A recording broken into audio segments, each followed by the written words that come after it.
All right, today we're going to talk about a very important concept, the idea of training muscles versus movement. So we're going to discuss, I've got a little intro for you. We're going to discuss why it matters, and then we'll discuss a few exceptions. So intro, of course, any exercise that we do in the gym is both working a muscle or multiple muscles, and it of course is a movement, right? So it's a little ironic when we're saying, are we training muscles or movements? But I'm just acknowledging the irony of it moving in. Let's dive in. It's going to be extremely helpful. So why does this matter? So what this does, we're not going to do this, but a lot of trainers just take their clients through, they take them through a workout, and if they're good, they have them, they have them squat and bench and deadlift and press and row. They have them do all these, basic strength movements or some variation of it that they can do, which is important. And we do that, but many of them stop there. And I think it's important not just that we do the right things, but I think it's important that we do the right things the right way. And so this is where this concept comes into play. It gives us an idea of how we should be training the specific movement that we are working on.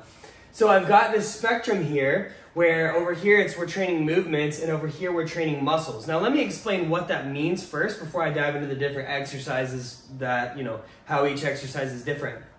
When I say training a movement, of course, it is working muscles, but we're focused primarily on the movement itself, on performance, on getting the best performance out of that movement, okay? This would be, and so this is kind of a teaser, like on the squat.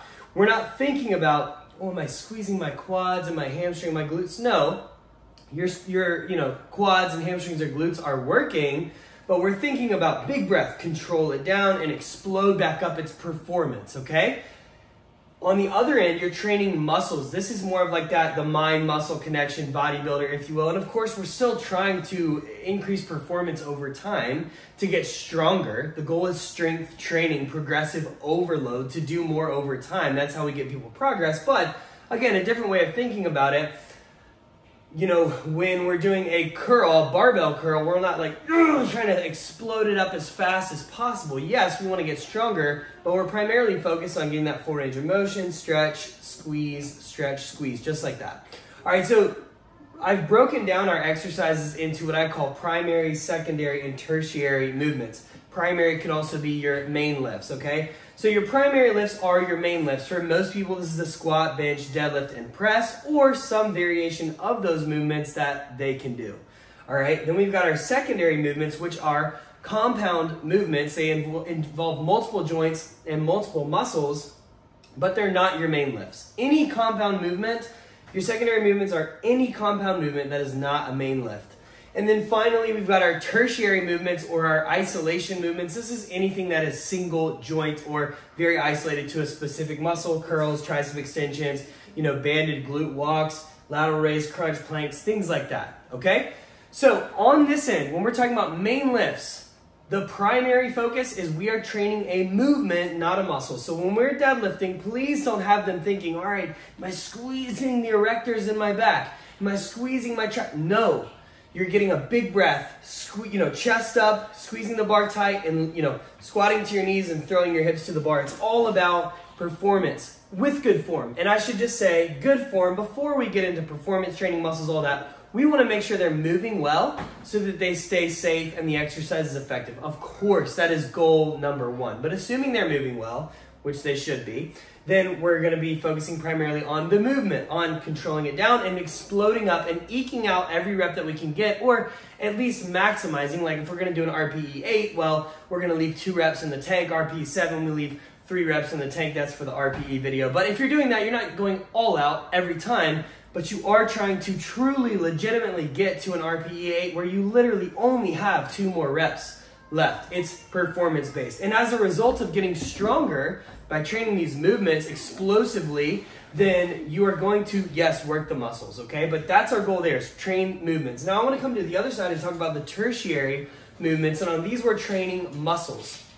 So by training muscles, yes, over time you will add weight, but whereas adding weight and reps is a primary focus after good form on the primary movements, it is secondary over here. Our first thing is we are controlling it down, full range of motion, big stretch, pull up and squeeze. I got some visitors here, y'all, so pardon the interruption if you see them. But control it down, up, and squeeze. Try some extensions. Big stretch, up and squeeze, and it's all about feeling the muscle contracting. Another way of putting this is over here, we're trying to make a heavy weight feel light, and over here, we're trying to make a light weight feel heavy. Now, eventually, like 5 pounds is gonna be too light to curl. I can sit there and curl 5 pounds.